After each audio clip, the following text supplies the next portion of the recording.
अस्सलामुअलैकुम। जनाब Babubhai सुपारीवाला girls primary school, ધોરણ 6, વિષય વિજ્ઞાન।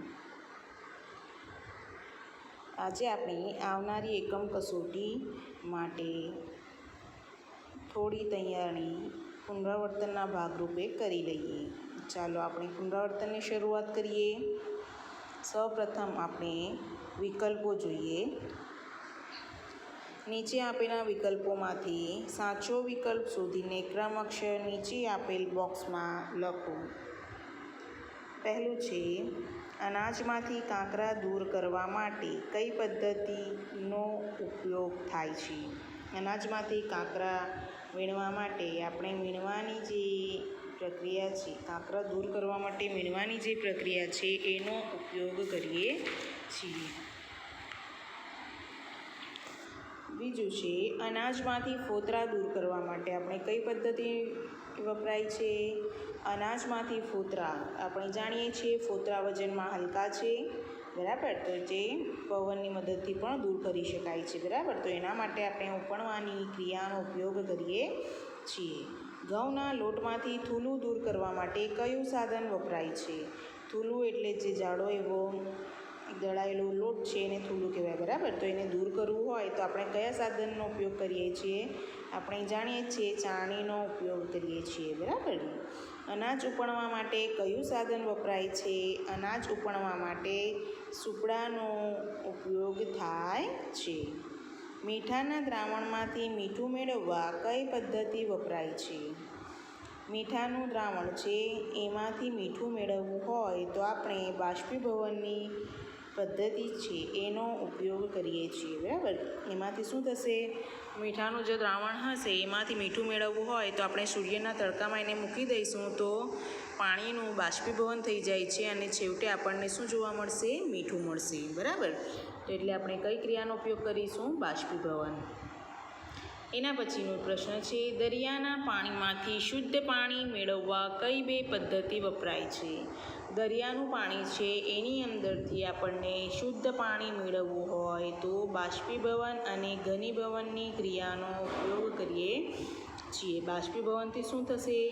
દરિયામાંથી આપણે મીઠું છૂટું કરી શકીએ, જે પાણી આપણને મળશે, બરાબર, એટલે બાષ્પીભવન અને ઘનીભવનની જે ક્રિયા છે, દરિયાના પાણીમાંથી શુદ્ધ પાણી આપણે મેળવી શકીએ છીએ।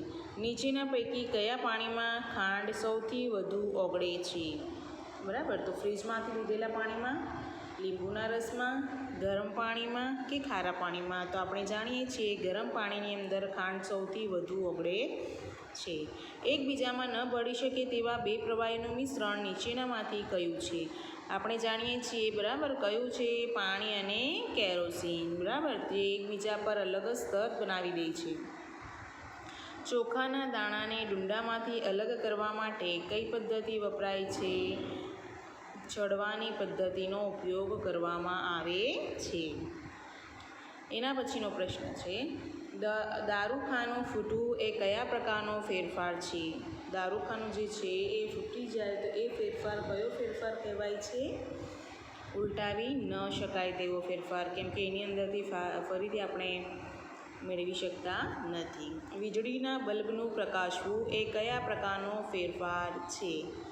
તો એ ફેરફાર, જેમ કે વીજળીનો બલ્બ છે એ પ્રકાશે છે, આપણે એને સ્વિચ બંધ કરી દઈશું તો એ બંધ થઈ જશે, ફરી ચાલુ કરવું હોય તો આપણે ચાલુ પણ કરી શકાય છે, બરાબર, તો આ ઉલટાવી શકાય તેવો ફેરફાર જો છે।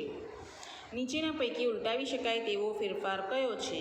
લોખંડનું કટાવું, લોખંડને ગરમ કરવું, વણેલી રોટલીને શેકવી, ઘઉંને દળીને લોટ બનાવવો। આ પૈકી આપણને ફક્ત એક જ ફેરફાર એવો દેખાય છે જે ઉલટાવી શકાય છે, તો લોખંડને ગરમ કરવું। નીચેનામાંથી કયા ફેરફારમાં ગરમી આપવાની જરૂર નથી? જો મીણનું પીગળવું હોય તો પણ ગરમી આપવી પડે, પૂરી તળવી હોય તો ગરમી આપવી પડે, કોલસાને સળગાવવું હોય ગરમી, તો ફક્ત એક જ કાચના પ્યાલાનો ભાંગવું એમાં ગરમી આપવાની જરૂર પડતી નથી। નીચેનામાંથી ઉલટાવી ન શકાય તેવો ફેરફાર કયો છે? ફુગ્ગામાં હવા ભરવી, બરફનું પાણી થવું, કાગળનું સળગવું, કાગળને વાળીને વિમાન બનાવવું। આમાંથી ઉલટાવી ન શકાય તેવો ફેરફાર ફક્ત એક જ છે, એ છે કાગળનું સળગવું। કાગળ એકવાર સળગી જાય તો એને આપણે મૂળ સ્થિતિમાં લાવી શકતા નથી. એના પછીનો પ્રશ્ન છે, નીચેનામાંથી ઉલટાવી શકાય તેવો ફેરફાર કયો છે? ઉલટાવી શકાય તેવો ફેરફાર જોઈએ તો ઘઉંના લોટની કણકમાંથી રોટલી વણવી. બરાબર, ફરીથી આપણે એને લોટના પીંડામાં નાખી દઈશું તો ફરી એ તેના મૂળ સ્થિતિમાં આવી જશે. બરાબર, દૂધમાંથી દહીં બનાવવું એ કયા પ્રકારનો ફેરફાર છે? એ ઉલટાવી ન શકાય તેવો છે, કેમ કે દહીંમાંથી ફરી પાછું આપણે દૂધ મેળવી શકતા નથી. નીચેના પૈકી કયા ફેરફાર ગરમી આપવાથી થાય છે? ફુગ્ગામાં વધુ હવા ભરતા ફાટી જવું, કોલસાને ભૂકો કરવું, પાણીની બાષ્પ થવી, પાણીમાં મીઠું ઓગાળવું. આ પૈકી પાણીની બાષ્પ બનવી એ ગરમી આપવાથી થતો ફેરફાર છે. નીચેના પૈકી કયો ફેરફાર પદાર્થમાં અન્ય પદાર્થ મિશ્ર કરવાથી થાય છે? એ છે અન્ય પદાર્થ મેળવવા. તો એટલે દૂધની અંદર આપણે જો થોડા પ્રમાણમાં દહીં નાખીશું તો સંપૂર્ણ દૂધ છે દહીંમાં ફેરવાઈ જાય છે. બરાબર, તો આ ફેરફાર કયો છે? અન્ય પદાર્થ મિશ્ર કરવાથી થતો ફેરફાર છે. ગરમી આપવાથી થતો ફેરફાર ઉલટાવી ન શકાય તેવો ફેરફાર હોય તેવું ઉદાહરણ કયું છે? એ છે કેરોસીનનું સળગવું. નીચેના પૈકી કઈ વનસ્પતિ છોડ છે? છોડ એ કઈ છે? તુલસી છે. નીચેના પૈકી કઈ વનસ્પતિ શ્રુપ છે? શ્રુપ જે છે એ જાસૂદ છે.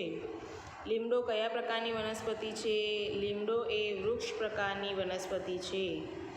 બારમાસી કયા પ્રકારની વનસ્પતિ છે? બારમાસી એ છોડ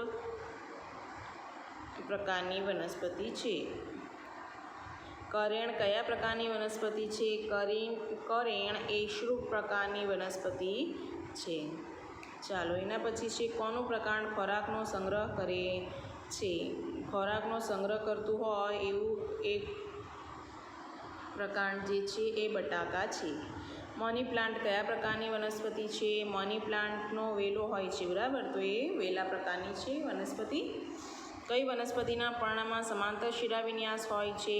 સમાંતર જુઓ, મકાઈ, આંબો, જાસૂદ, પીપળો. આ પૈકી મકાઈ જે છે એની અંદર સમાંતર શિરાવિન્યાસ આપણને જોવા મળે છે. કઈ વનસ્પતિના પર્ણમાં જાલાકાર શિરાવિન્યાસ હોય છે? અહીં આપણે જોઈએ તો વડની અંદર જાલાકાર શિરાવિન્યાસ જોવા મળે છે. કઈ વનસ્પતિ સોટી મૂળ ધરાવે છે? સોટી મૂળ એ મૂળતંત્ર ધરાવતી હોય એવી વનસ્પતિ લીમડો છે. કઈ વનસ્પતિ તંતુ મૂળ ધરાવે છે? જુવાર જે છે એ તંતુ મૂળ ધરાવતી વનસ્પતિ છે. વનસ્પતિ દ્વારા થતી પ્રકાશ સંશ્લેષણની ક્રિયામાં કોની જરૂર પડતી નથી? પ્રકાશ સંશ્લેષણની ક્રિયા છે એની અંદર ઓક્સિજનની જરૂર પડતી નથી. બરાબર, આપણે જાણીએ છીએ વ્યાખ્યાની અંદર પણ આપણે જોઈએ છીએ સૂર્યપ્રકાશ, હરિતદ્રવ્ય, કાર્બન ડાયોક્સાઇડની એની જરૂર પડશે. બરાબર, પણ ઓક્સિજનની જરૂર પડતી નથી. પુષ્પનો કયો ભાગ પરાગનયન માટે કીટકોને આકર્ષવાનું કાર્ય કરે છે? પુષ્પનું જે દલચક્ર છે, રંગીન અને સુગંધીદાર જે ભાગ છે એ દલપત્ર છે એ કીટકોને આકર્ષવાનું કાર્ય કરે છે. પુષ્પનું કળી અવસ્થામાં રક્ષણ કોણ કરે છે? પુષ્પનું કળી અવસ્થામાં રક્ષણ વજ્રપત્ર કરે છે. સ્ત્રી કેસરના સૌથી નીચેના ફૂલેલા ભાગને શું કહેવાય છે? નીચેનો ફૂલેલો ભાગ એ બીજાશય તરીકે ઓળખાય છે, જેની અંદર બીજાંડ આવેલા હોય છે. આપણે જો એને બ્લેડની મદદથી ઊભો છેદ લઈશું તો એ નાના નાના અંદર આપણને બીજ જોવા મળશે, એને બીજાંડ પણ કહેવાય છે. નીચેના પૈકી પુંકેસરનો ભાગ કયો છે? પુંકેસરનો ભાગ એ પરાગાશય છે. તમારે આટલા વિકલ્પો તમારી નોટબુકમાં સારા અક્ષરે પુનરાવર્તન હેડિંગ મારીને લખવાના રહેશે. Thank you.